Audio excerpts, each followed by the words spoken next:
ఆ ఫ్లైఓవర్ దిగినాము. ఆ ఫ్లైఓవర్ దిగంగానే మేము ఒక 10-15 ఇయర్స్ బ్యాక్ నేను మా ఇద్దరు ముగ్గురు ఫ్రెండ్స్ వచ్చినాము. ఇక్కడ బస్సులు తక్కువ అనమాట. ఆటో ఇక్కడ దిగినాము. దిగంగానే ఇక్కడ ఈ నీళ్ళే కనిపించినాయి. అట్లా ఇగో ఇదే ఇనార్బిట్ మాల్. ఇది కేబుల్ బ్రిడ్జ్ చూస్తున్నారు కదా. ఇది మన 3వ ఫ్లైఓవర్ అనమాట.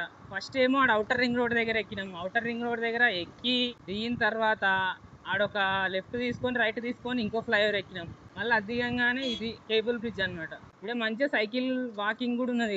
ఇడికి కూడా రావాలి మనం సైకిల్ తీసుకొని ఒక రోజు. ఇగో మంచిగా సైకిల్ తొక్కొచ్చు బ్రో మీద. కాకపోతే ఇది ఆగొద్దు ఇక, ఎందుకంటే ఇది పోతూనే ఉండాలి. ఆగితే కష్టం. ఇక ట్రాఫిక్ కూడా ఇబ్బంది, మనకు కూడా ప్రాబ్లం.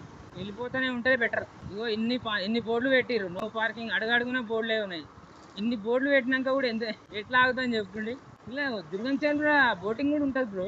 మనకు చెప్పుడే ఉన్నది కానీ ఏ చేసుడు లేదు, ఏం లేదు. అన్ని చేయాలనిపిస్తుంది మనకి. అన్ని చేయాలంటే బక్స్ కావాలి. బక్స్ కావాలంటే జాబ్ చేయాలి. మనకు వచ్చేదే సాలని జీతం. Oh my god. మాకు వెనకాల చూడకుండా ఇండికేటర్ వేసిండు అన్న, జస్ట్ మిస్. ఇగో లెఫ్ట్ పోతే మాదాపూర్, మనం జూబ్లీ చెక్ పోస్ట్ సైడ్ వెళ్ళిపోదాం. ఇంకో బ్రిడ్జ్ ఇది. అట్లనే mixing all mix fruit juice లెక్క ఒక బ్రిడ్జ్ అయిపోగానే ఇంకో బ్రిడ్జ్.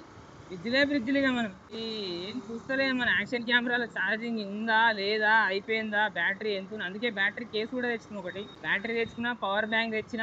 ఏదో కంటెంట్ క్రియేట్ చేద్దామని అయితే తెచ్చిన.